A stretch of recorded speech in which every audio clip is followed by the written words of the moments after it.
Dans une précédente vidéo, nous avons vu comment se passe l'entretien confiance et comment réussir votre entretien confiance. Donc, dans cette vidéo, nous allons voir les questions les plus posées lors de l'entretien confiance. Allez, c'est parti.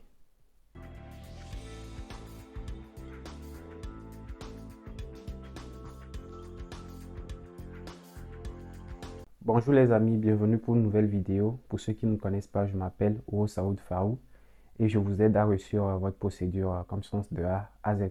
Donc, dans cette vidéo, nous allons parler de l'entretien confiance. Donc, nous allons voir les questions qu'on va vous poser lors de votre entretien en confiance. Mais avant de tourner cette vidéo, j'ai fait des lives sur TikTok pour recueillir les questions qui ont été posées cette année. Donc, il y a plusieurs personnes qui ont accepté de nous partager les questions qu'ils ont eues lors de l'entretien en confiance.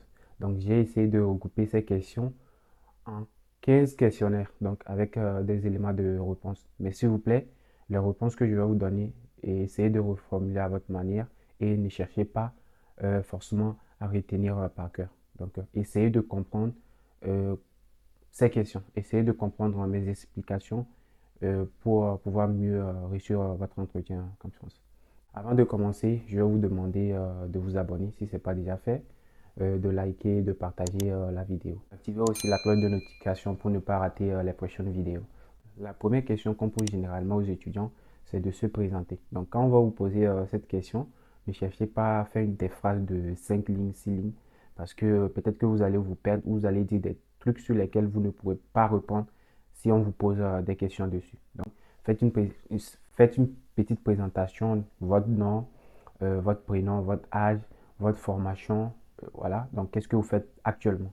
Donc, par exemple, vous pouvez dire, je m'appelle Lionel Messi, j'ai 22 ans, je suis actuellement en licence 3 de biologie. Voilà, donc c'est une simple présentation et vous ajoutez une formule de politesse. Donc, la deuxième question qu'on vous pose généralement, c'est quel est votre projet d'études? Donc, quel est votre projet d'études ou quel est votre projet professionnel? Donc, pour répondre à cette question, donc, vous allez juste donner le parcours que vous voulez faire. Donc, quel est votre projet d'études? Donc, si moi, mon projet d'études, je veux faire une licence, ensuite aller un master. Soit si mon projet d'études, c'est de faire un BUT, donc BUT et m'insérer directement dans le monde du travail, ou peut-être de faire une licence 2, ensuite m'orienter vers une licence professionnelle.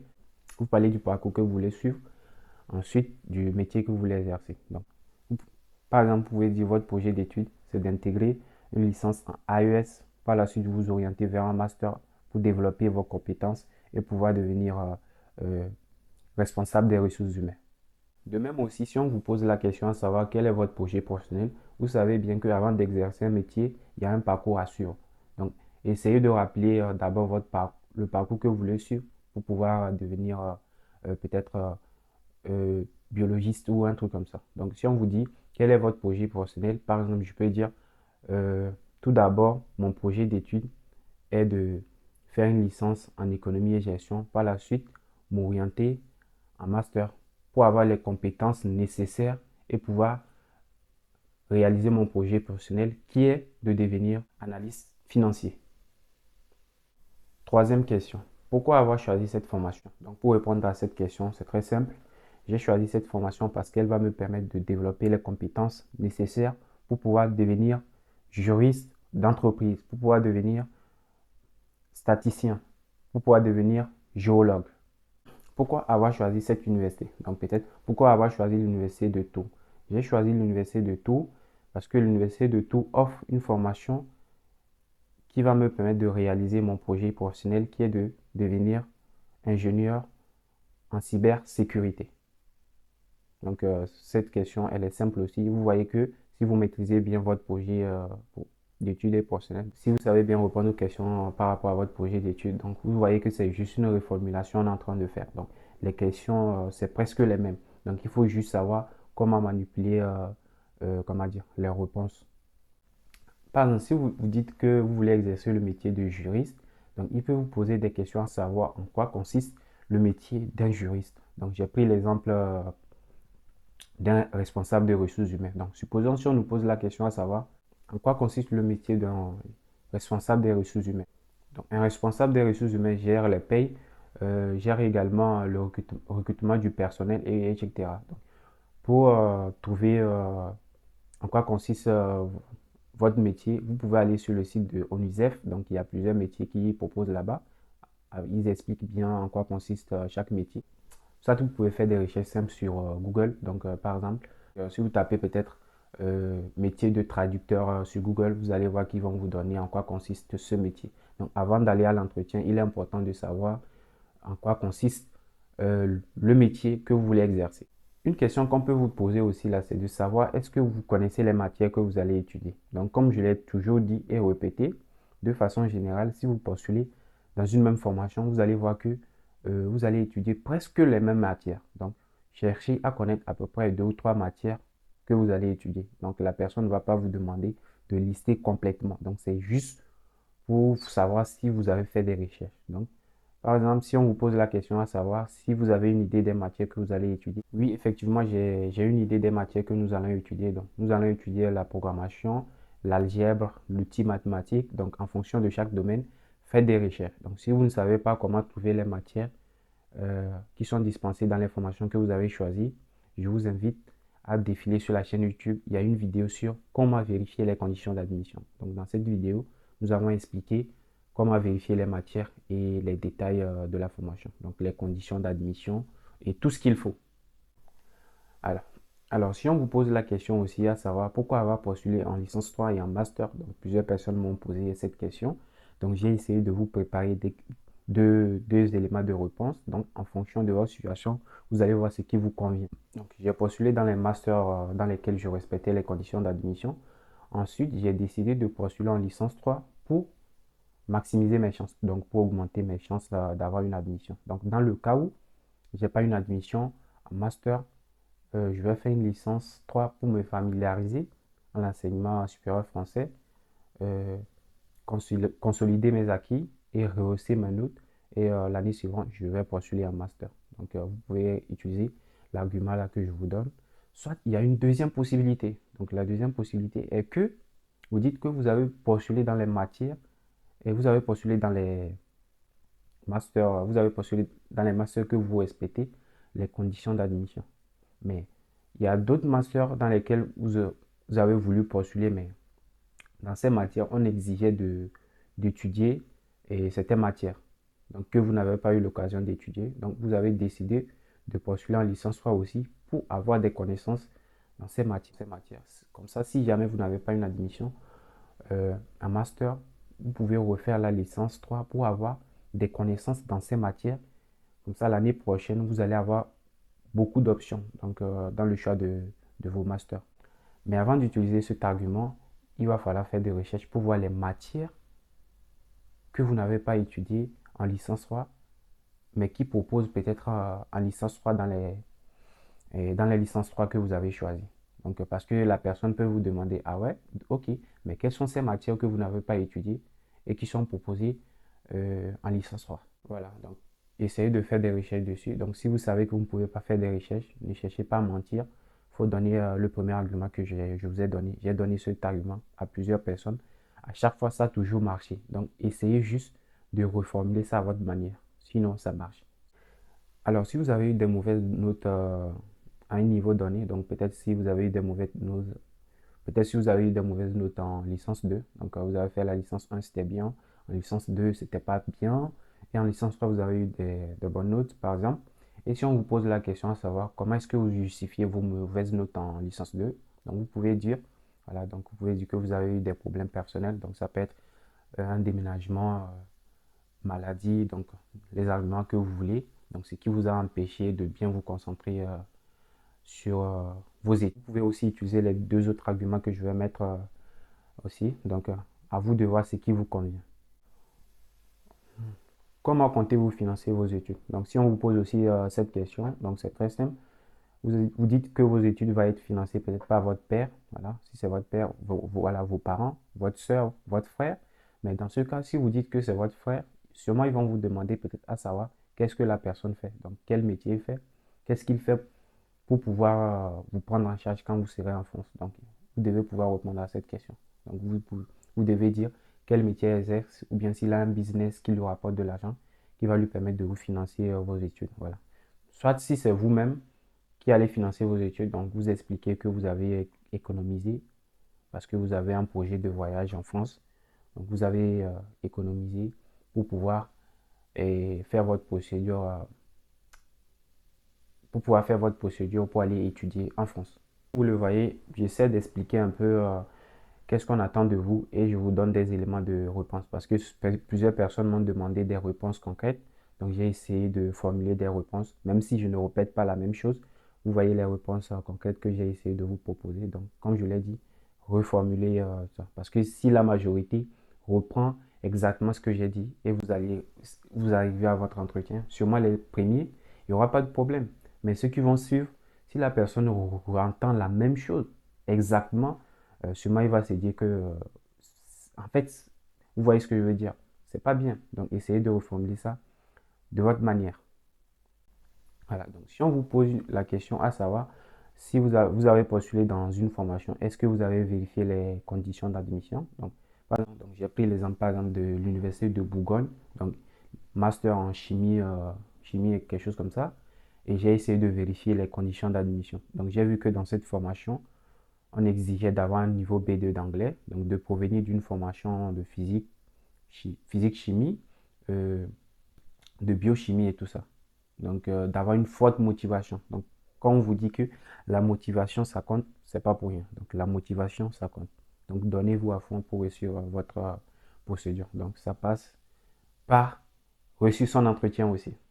Voilà. Donc, vérifier les conditions d'admission. Donc, vous essayez de noter de façon générale les conditions d'admission dans les formations que vous avez choisies. Je vais vous donner aussi des exemples de conditions d'admission qui marchent partout. Donc, si jamais lors de votre entretien, vous vous en sortez pas, vous pouvez utiliser ces arguments. Ça, en fait, c'est logique, c'est des arguments qui tiennent.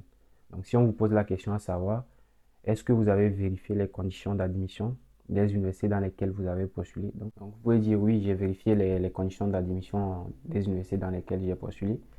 Et de façon générale, ces universités exigent d'avoir un bon niveau de français. Donc, vous savez que pour pouvoir bien étudier, il faut avoir un bon niveau de français. Ça marche. De provenir d'une formation, comme je le dis, de physique-chimie. Donc, vous regardez votre formation. Si vous êtes, par exemple, en économie et gestion, vous savez que pour être admissible dans la formation, pour provenir d'une formation d'économie, de gestion, économie, gestion, comptabilité, contrôle, audit. Donc, vous voyez ce que je veux dire. Et d'avoir une forte motivation. Donc, vous voyez que les trois arguments-là, ça marche partout. Donc, si on vous pose de façon générale, vous pouvez aussi utiliser ces arguments. Mais je vous invite à aller vérifier les conditions d'admission des universités. Donc, faites-le maintenant pour, être, pour augmenter vos chances d'avoir une admission. Donc, ce n'est pas après l'entretien qu'on augmente ses chances, c'est maintenant. Faites-le maintenant. Voilà, faites-le maintenant. Donc, vous pouvez dire aussi que l'université exigeait d'avoir des connaissances solides en, en physique quantique, en chimie organique, en macroéconomie. Donc, en fonction de votre domaine, c'est vous qui connaissez les matières de base de votre domaine. Donc, vous pouvez aussi utiliser ces arguments. La question aussi qu'on peut vous poser, c'est de lister les universités que vous avez choisies. Donc, ça, c'est très simple. Les universités que j'ai choisi l'université de Limoges, l'université de Tours, l'université de Grenoble. Voilà. Donc, vous pouvez répondre de cette manière. Donc, vous pouvez aussi essayer de faire une phrase. Donc, de toutes les façons, comme vous le voyez, à chaque fois, je vous fais des propositions. À vous de voir ce qui vous convient. Donc, 13e question de cette liste que je suis en train de vous donner. On peut vous poser la question à savoir si vous n'avez pas d'admission, quelle serait votre réaction? Donc, dans ce cas, vous allez montrer que vous ayez un refus ou pas, ça ne va pas affecter votre motivation, la motivation que vous avez de réussir vos études, de pouvoir réaliser vos rêves, donc vos projets professionnels. L'élément de réponse, vous pouvez reprendre l'argument que je vous donne, mais essayez de modifier. Donc, l'argument à savoir, vous êtes préparé à cette éventualité. Voilà. Donc, vous savez, comme vous le savez tous, il y a plusieurs personnes qui postulent. Donc, on ne peut pas sélectionner tout le monde parce qu'il y a des places limitées.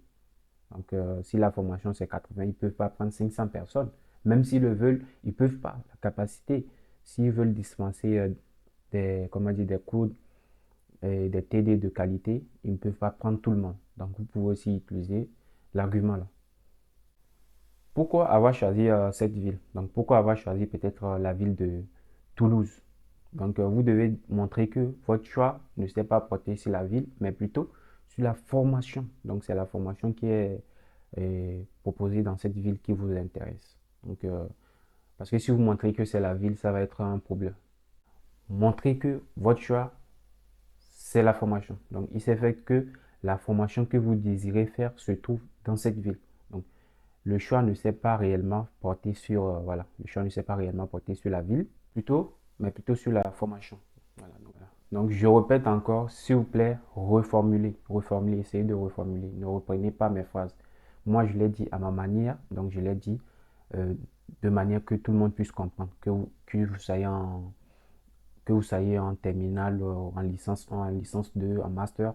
Parce que si j'essaie d'écrire peut-être le français soutenu, nos petits frères, bah, ceux qui sont peut-être en terminale, en licence 1, en licence peut-être, ils ne vont pas pouvoir comprendre. Et en plus aussi, le but, c'est pas de parler en français soutenu, c'est de pouvoir bien s'exprimer, même si c'est peut-être courant. C'est juste que la personne puisse entendre et comprendre ce que vous dites. Donc, c'est le plus important. Donc, 15e question de cette liste, donc la dernière question. On vous pose la question à savoir comment comptez-vous vous loger en France. Donc, pour vous loger en France, vous expliquez que vous allez faire des demandes en résidence universitaire. Donc, vous faites la demande en résidence universitaire. Dans le cas où vous n'avez pas une acceptation en résidence, vous allez louer un logement chez un particulier.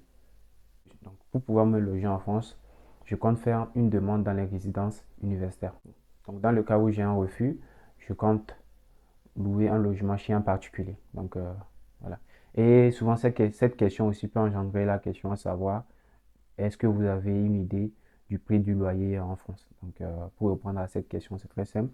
Donc, le loyer en région parisienne, donc dans les grandes villes, c'est de 500 euros à 800 euros pour les studios peut-être de 12 mètres carrés, 9 mètres carrés, 12 mètres carrés à 18 mètres carrés. Et dans les petites villes, donc dans les provinces aussi, voilà. Le prix du loyer, c'est entre 250 euros et à 450 euros environ. Donc environ. Donc c'est juste l'intervalle, quoi. Donc vous pouvez reprendre de cette manière aussi. Donc j'ai une question bonus. Donc la question que généralement ils vont vous poser aussi à la fin de votre entretien, c'est de savoir est-ce que vous avez une question.